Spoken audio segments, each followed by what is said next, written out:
This is the Six Figure Creative Podcast, episode 397. Welcome to the Six Figure Creative Podcast, where our mission is to help you turn your creative passions into a stable, reliable income. If you're in audio, video, design, photography, or really any other creative field, and you just want to learn from other successful creatives, you're in the right place.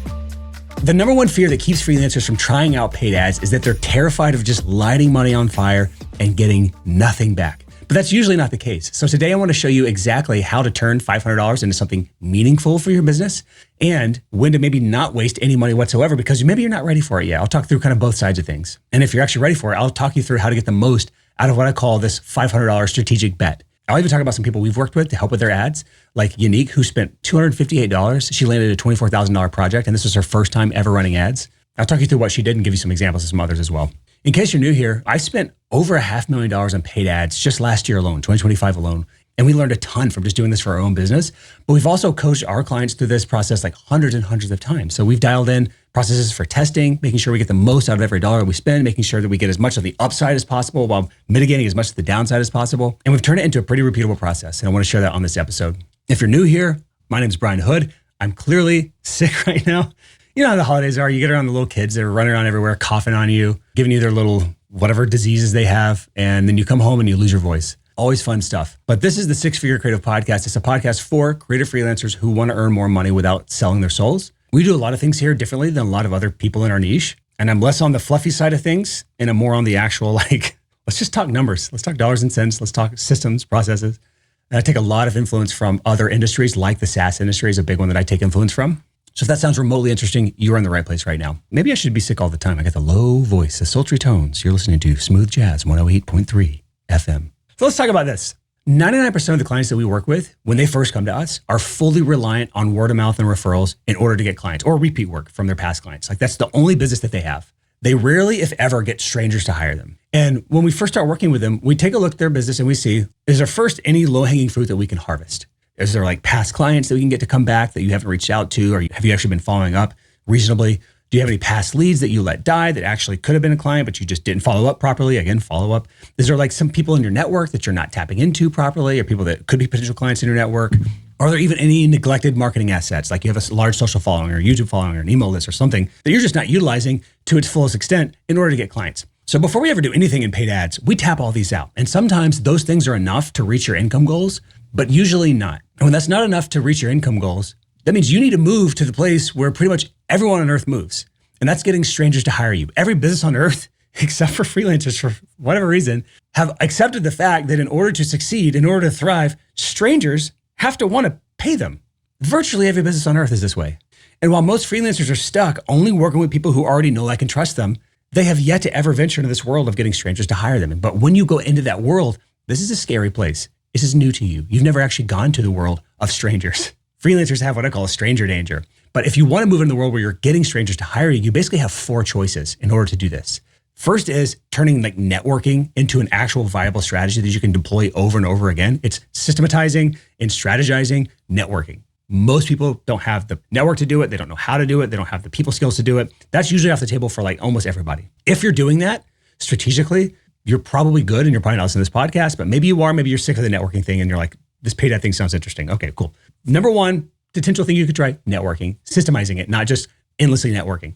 Number two thing you could do is turn content marketing into a viable channel. This works for some people. Some people are great at content marketing. They're great at social media. They're great on YouTube, great on Twitter. They're great on Threads, whatever, TikTok. This is a channel that a lot of freelancers are good at. There's something that they're comfortable with, and it's something that we will help people with if that makes sense for their skill set. However, there's still the majority, 75, 80% of freelancers, that is not their thing. They don't have the desire to do it because it's a treadmill. It's something you have to endlessly keep churning out content. They don't have the skill set to do it because it takes a lot of charisma to do it. I don't know how I still have a podcast because I don't have what it takes. And even though we have a podcast, actually paid ads are our main thing. The third option is doing endless cold outreach. Again, this is something that can work.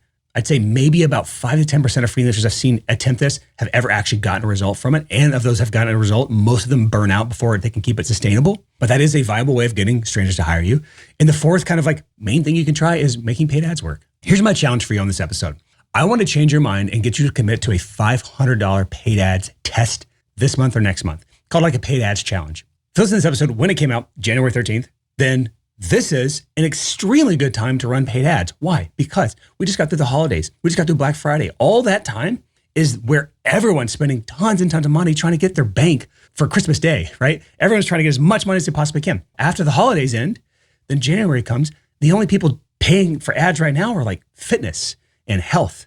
Almost everybody, all the people that normally advertise from Black Friday period all the way through Christmas, those people stop paying ads and they start planning for the upcoming year. So ad costs plummet for all of January, all or most of February, and even in some niches into March and April. So like the first quarter of any year is the best time to do this because you're going to get the most bang for your buck. So I'm hoping by the end of this episode, you'll be like, all right, Brian, I'm going to try this out. I'll let you know how it goes.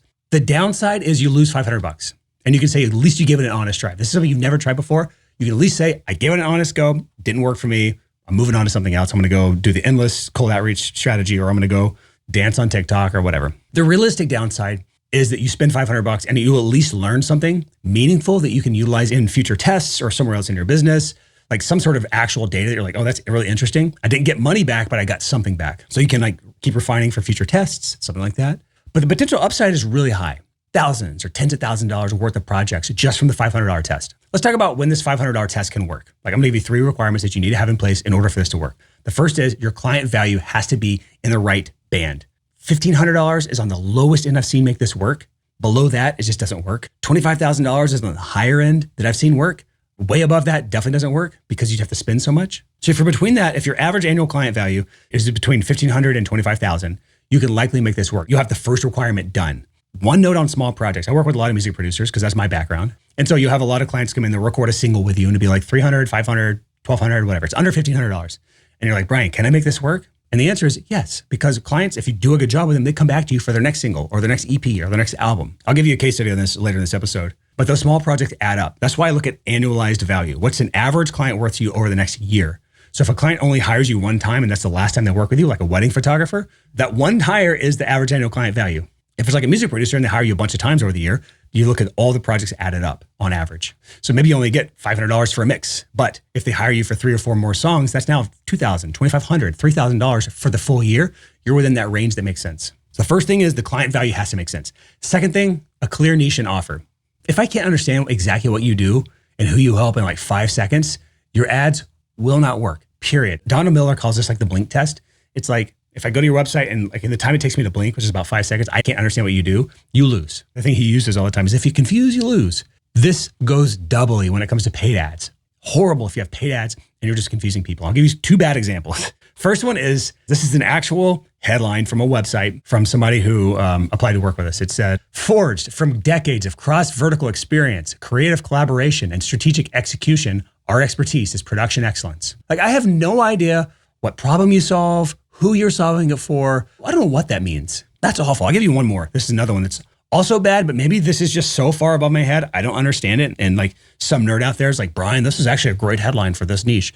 Here's the headline. Terraform modules for secure, compliant AI infrastructure from SageMaker to Bedrock to Vertex AI, built for fintech, health tech, and regulated enterprises. Ooh, I can tell you this right now. Hey, maybe that's a perfectly viable headline for that niche. But if I am the buyer for that sort of thing, and I'm just endlessly swiping, like doom scrolling on social media or somewhere where ads are, and I see that, my brain is like, I don't want to process that right now. I don't want to think about that right now. Too much brain power. Our brains are made to conserve energy. And if you make me think, I'm not going to do it, especially not when I'm off work and I'm in like relaxation, doom scroll mode. Let me give you some good examples, because obviously it's funny to laugh at the bad examples, but then it's like, well, what's good? I'll give you 2 examples. These are headlines on landing pages, and these are the general offer that have worked for 2 of our clients that I just pulled randomly. One is this. We help boutique hotels build a brand that earns press features, influencer attention, and editorial placement. If you notice the difference there, there's a clear industry, there's specific outcomes. It's like instant clarity. I understand what you do and who you do it for. Boutique hotels build a brand, and a brand that specifically gets me more influencer attention, press features, eyeballs on my website or my hotel. Here's another one. We help musicians self-produce music that you're proud of from the comfort of your home in 10 weeks. I like that one even more just because it has a timeline attached to it, which I think is very powerful. If I'm a musician and I'm seeing something like an ad and I'm like, I'm a musician, I want to self-produce music from the comfort of my home. I want to be proud of it. Oh, it just takes 10 weeks? Awesome. That's interesting. Both of those have crushed. And they're simple. That's the best thing. This is not like rocket science to create this stuff. This is very simple, straightforward. And that leads us to requirement number 3 to make this work. I've not seen this work for anything except what we call the direct offer strategy. I cover this in much detail on episode 330. It's called What's Working Now for Client Acquisition. If you want to go back to that episode, listen to it. You can just go to the show notes page for this episode, which is sixfigurecreative.com/397. And that will take you to the show notes page for this episode with all the links in it, including that one. Alternatively, you can just go to sixfigurecreative.com/330 to go directly to that episode for the direct offer strategy. I'll give you an overview and just kind of talk through it. But it's like a 7-step process. And this is where kind of the magic happens. First of all, the thesis behind the direct offer strategy is in a given market, let's just call it the 3% rule. There's about 3% of people who are ready for your service right now. It could be that boutique hotels, 3% of boutique hotels right now are like, I probably need a new brand. It might be a band or musician that's like, I need to record new music. I have new music to release. 3% right now. And it'll ebb and flow and it'll be seasonal and it won't be 3% all the time. It'll be like 30% one month and 0% the next month. And it'll be different in every niche. But generally speaking, there are people looking for your service right now or people who are in need of your service right now, even if they're not actively looking. And the direct offer strategy puts an offer in front of those people so you can directly offer your service to those people, which makes sense, right? If you want clients, offer your services to people who need it. Paid ads is just a way of getting in front of those people. And the direct offer strategy is the best way I've seen make that work. Step 1 is just a 30 to 60 second ad that targets that 3% who are ready for your services right now. We call it the direct offer ad. And our testing process is what makes this actually work. We test in sets of 3. We do 3 different ads with 3 different hooks on them that target 3 different kind of pain points or goals or desires. Or we'll test 3 different offers, or we'll test 3 different niches sometimes. And the key to making this work is we only spend no more than $50 to $70 before we determine, is this a straight donkey we need to just kill, slaughter, turn it off and go back to the drawing board? Or is there actually some life into this? Is this something that's showing some promise that we can keep spending money on this? After $50 to $70, we'll actually look over with our clients the numbers, all the data, because there's tons and tons of data points that we look at to figure out, is this showing signs of life or not? This can vary in every niche, but at this point, $50 spent, you should definitely have some leads. Like if you don't have leads, we're killing it with fire. We might even kill before that if you don't have leads, but you should have some leads. You should have some inquiries as well. When I say leads, it just means email addresses. When I say inquiries, they filled out an inquiry form expressing interest in your services. You should probably have 1 or 2 of those as well, maybe 3 in some niches. And then maybe at this point, after $50 to $70 spent, you've got a book call. Again, this is niche dependent, but if so, you keep spending. You just don't turn it off because over time it optimizes and get better. If not, then we kill it, we turn it off, and we test 3 more ads, another set of ads, another batch of ads. And we just do what we call the scientific method. It's just make an hypothesis. We think this will work. Test the hypothesis, run the ads, review the data, figure out what the hell went wrong, if anything, come up with a new hypothesis to solve that problem, run another test, review the data, come up with another hypothesis, review the test, et cetera, until we find something that works. And generally speaking, we want to see with our clients, by the time we've tested $500 worth of ads, that we've gotten at least 4 to 6 batches of ads, sometimes 7 or more, depending on how aggressively we're cutting things off if they're not working. And this is why so many freelancers fail. They have no testing methodology. They have no testing process.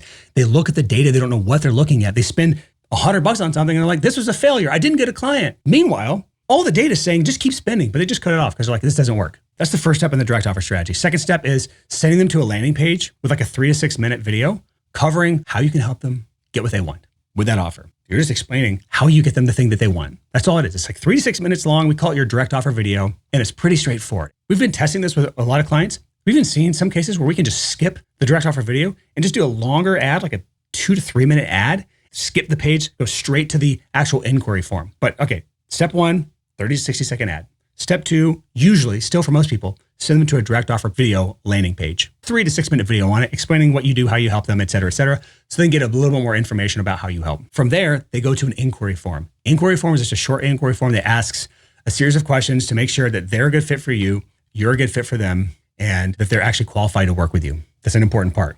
If you don't do this right, you can get a lot of inquiries, a lot of book calls from unqualified people. And then you're like, wow, paid ads brings a lot of leads in, but they're all garbage. We had a client submit for a hot seat this week. He spent $182. He had 47 book calls at $4 each. And he was complaining that the lead quality wasn't great. And obvious solution to that is let's just put a little more friction in place to ask the questions that actually determine whether or not somebody's a good fit. When your book calls are costing you $4, you need to put a lot more friction in place in order to remedy that. Good problem to have, but it's still a problem. Because what will happen is there's so much signal to noise ratio. When you have 47 book calls in a 1 month period from that low of ad spend, now it's like, how do I find the diamond in the rough? There might be like 3 to 5 really good, perfect fit clients in that batch, but it may be impossible to find because there's so much noise from people replying to things and making sure they show up for calls. And then it's just not a good experience. But with $182 spent, if there's like 5 really good leads in there, that's $36 per qualified lead that you're having a conversation with, which is fantastic in almost every niche. But that's the short inquiry form. And again, the more people going through that, the longer that might actually be. But that's step 3. Step 4 is they book a discovery call with you, which is just they pick a time and they book it and it shows up on your calendar, shows up on their calendar. And then you get on a call with them and you follow kind of the diagnose plus prescribe sales process, which is just what we call a question-based sales framework where you're asking a lot of questions to first diagnose the problem. And then if you can help them, you prescribe a solution just like a doctor would. So it's like the first half of the conversation is only them talking, very little of you talking. The second half of the conversation is a bit more of you talking and a little less of them talking. At the very end, they may have a lot of questions, so it's back to them talking a lot, but it's a good ebb and flow kind of, it's not just you pitching them endlessly for your services, which most freelancers don't want to do anyway, so it makes sense. They don't mind this kind of process. And then finally, you close them. That's like the steps for this. Maybe that was 6 steps, not 7, but you get the gist here. That's the direct offer strategy. Go into episode 330 if you want to learn more about that. But if you've got all these things, those are the 3 main requirements that you have. Client value in the $1,500 to $25,000 range over a year-long period. You have a clear niche, clear offer, and you have the direct offer strategy in place. You should be able to make paid ads work. At least get some data back so we can start making it work. One more caveat to this is on this podcast, this goes without being said, but if you're trying this on your own, I have to say it. You have to be good at what you do. Like we don't work with clients if you're bad at what you do. So like everyone I'm talking about, all these numbers are based on people who are actually excellent at what they do. And now why the spectrum of what good could be is very wide. We have people that are like part-time, like I'll just say in the studio world, for example, because this is easy for people to understand. People who are like part-time and like record on the side, we have everything from that, but they're good at it, all the way to like, we have multiple Grammy-winning producers that we work with. That's the spectrum of people we work with. And both can work. There's always a level of client on your level, but there's also a level where you are so bad it drops off to something that cannot be sustained on, especially through paid ads. So if you're not good at this, don't even try it. If you're not good at your craft, don't even try this method. So that's kind of the unspoken rule for making paid ads work. Let's talk about when $500 is not enough. When will this like $500 challenge not work? Most of these are just kind of the opposite of what I said you need. The first is if you're charging more than $25,000 or your clients are worth under $1,500, this may not make sense anymore. The math isn't going to work in these extremes. $1,500, it's not enough. Your margins are going to be so slim that you're not going to be able to make this work unless you just have a really, really hungry niche for this, or you just are a systems expert and master and you can like somehow make those margins work. In most cases, cheap means you will just not have enough margin to make paid ads work. On the flip side, if you're $25,000 or if you're over $25,000, you're $30, $40, $50, $100,000 for your projects, you're going to need way more budget to test this. And this is something we've had to like realign our expectations with our clients on, because they'll spend $500 and they'll be like, I didn't get a client. And we're like, you're charging $40,000 for this project. You can't expect to land a client for $40,000 off of $500 in ad spend. It just doesn't work unless you get really lucky, which can happen. You need to be willing and able to spend at least 10% of the value of a client on paid ads before you give up. Again, you can have great results from $500 in ad spend. And if your clients are worth $5,000, that $500 is exactly 10%. But if your clients are worth $40,000, you'll probably need to spend about $4,000 before you can reasonably say, yeah, I've given it a go. And sometimes more. Again, I spent over $10,000 as my cost to entry, my tuition into the paid ads world, over $10,000, probably more than that before I ever made it work for myself. Now, luckily I know a lot more and I can guide people a lot faster than that. But if you're doing this on your own, it may take longer than you think. But like I said, $500, you will at least learn something valuable that you can take and use on your next test. So if you're always improving and you're launching new tests of ads, then you can make this work. Another kind of indicator that $500 budget will not work for you, this kind of $500 challenge will not work for you, is when you have an offer that's trying to appeal to everyone. I'll give you 2 examples. One is when people try to target like small business owners, as if that's like a niche or an avatar you can call out. Way too broad. Almost every business is a small business. The pizza place down the street from my house, small business. The Pilates place down the street from my house, small business. The construction company right down the street from my business, small business. The video agency, Cumberland Creative, right down the street from my house. Shout out. He used to listen to this podcast. Maybe he still does. If you do, just respond to me. Say hi. That guy is a small business owner. Matter of fact, according to certain government agencies, anything under 1,500 employees is a small business. 1,500 employees. That is a lot. So that is trying to appeal to everyone. I would say in the great city of Nashville, the amount of companies here or businesses here over 1,500 employees is minuscule. So almost every business in Nashville is a small business. So that doesn't work. Another thing that I've seen, SaaS business owners, which by the way, SaaS businesses, usually small business owners. So that's another, a little more niche than small business, but still SaaS business owners is still way too broad, because SaaS can be anything from a little 6-figure lifestyle business, like some of the ones that I own, all the way up to enterprise software that has hundreds of millions, billions of dollars in revenue and value, publicly traded companies. In almost every vertical, every little industry, everything from like the oil industry has SaaS companies, to the airline industry has SaaS companies, to lawn care companies have SaaS companies that run the infrastructure behind that. It is a massive market. So if you're trying to be something that broad, you're trying to appeal to everyone, a very wide market, this won't work for you. And last thing I will talk through as far as what doesn't work is when you offer like a simple button seat service. It's the same as everyone else. If you've listened to this podcast, you know what I'm talking about when I say button seat service. It is where a service is needed and they just need a butt in the seat. They don't care who it is. It's usually a generalist type thing that you're doing. Paid ads won't save you if you're a generalist. That's a game you can try to win on Fiverr or Upwork, where the only thing differentiating you is your price and the amount of reviews that you have. In that case, it's a butt and a seat. In paid ads, generally, you couldn't just take a top person on Fiverr and have them crush it with paid ads because they've always just been a butt and a seat and they don't have a valuable enough offer to make this work. But if you do match all the things you need and you don't match those things that don't make this work, again, my goal is to get you to commit to just a $500 ad budget kind of challenge here. Now, again, you can do it yourself. Knowing myself, because I'm a self-starter, because I have way too much self-confidence, that's probably how I'd go about it. But I also know that when I get stuck or when I am left to my own devices, I overcomplicate or I will delay things because I'm trying to make things perfect.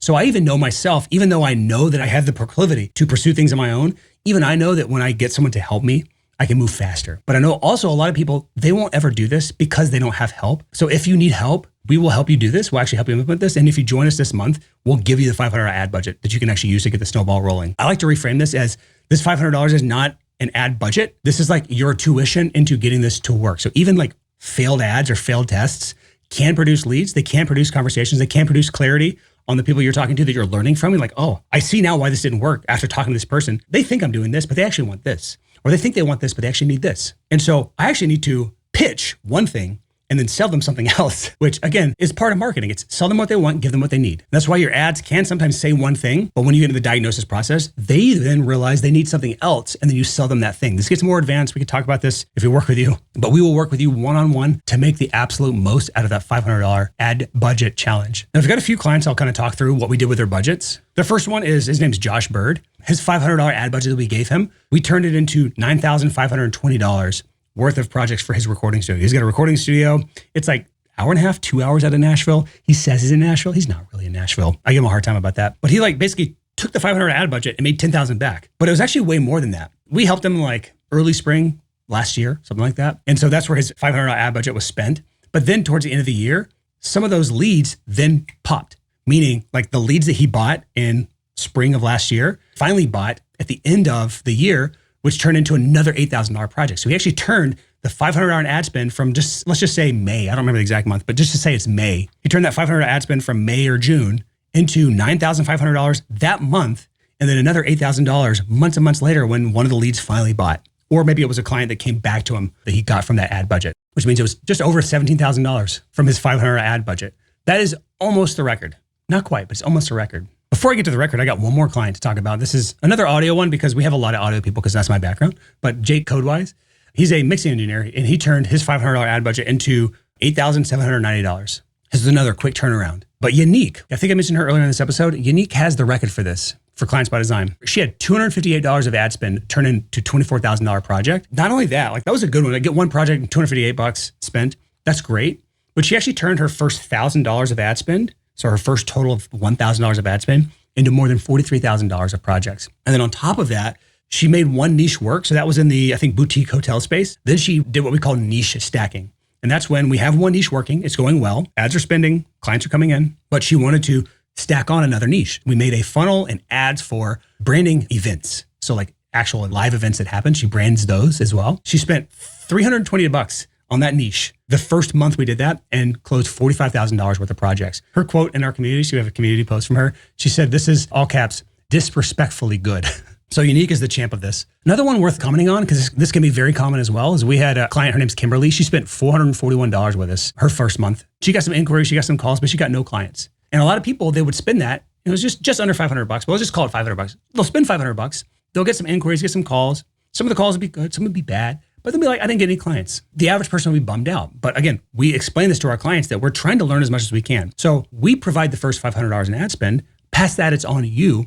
But by the time she spent $800, which is only $300 out of her pocket, she had landed 2 clients worth just under $5,000. And by the time she got to $1,100, so just $300 more, she had made back just under $10,000. So a lot of times it can feel like you're spending a lot of money with little to no to show for it. So she spent, just say $500 with 0 clients, but then she spent 300 more and got 2 clients for $5,000. Then she spent 300 more and got more clients for just under $10,000. So a lot of the times this can be a building thing over time, but remember the goal of this. The goal isn't to just do a $500 challenge and say, oh, I got some clients, done. The goal isn't to just spend $500 and be like, oh, I didn't get any clients, I'm done. The goal is to get a way to get strangers to hire you. And particularly a way that doesn't require you to constantly reach out on cold outreach, constantly have to create content like social media. Doesn't require you to fly to events all the time. Something where you can turn the faucet on when times are slow, turn it back if things are busy, or better yet, just leave it going at a small ad spend, say $10 a day, like a few $100 a month.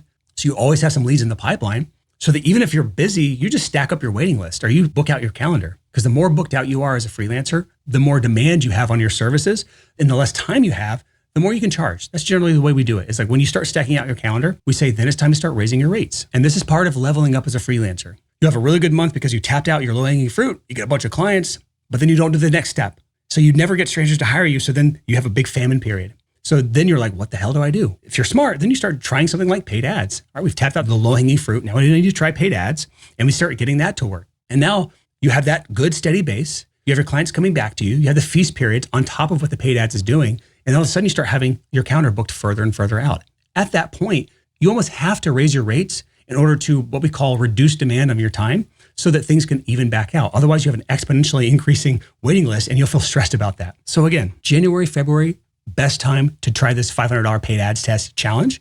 You can try it on your own. If you do it, report back to me. Let me know how it goes. If you want our help with it, we will actually provide that $500 budget for you, walk you through all of this in order to actually help you look at all the data, interpret everything, set it all up, get your ad account up, running correctly, make sure the pixel's set up correctly, making sure all the automations and texts and emails are going out to people so they actually show up for the consultation calls. Again, if you're trying to do this on your own, you can look at this and you hear an episode like this and like, this is super easy. It is simple. I wouldn't call it easy though, because there's a lot that's underneath the surface that you don't see that makes this stuff work, which is what we help people with. So if you want help with this, just go to sixfigurecreative.com/coaching, fill out the short application there, and we can chat and see if it makes sense for you. And again, if you join us before the end of this month, we will provide that $500 ad budget for you. So that's all I got for you this week on the Six Figure Creative Podcast. I'll come back hopefully next week, not sick. That'd be great. Anyways, thanks for listening. We're gearing up close to our 400th episode, which is crazy. God, 400 episodes is insane. I'm so old.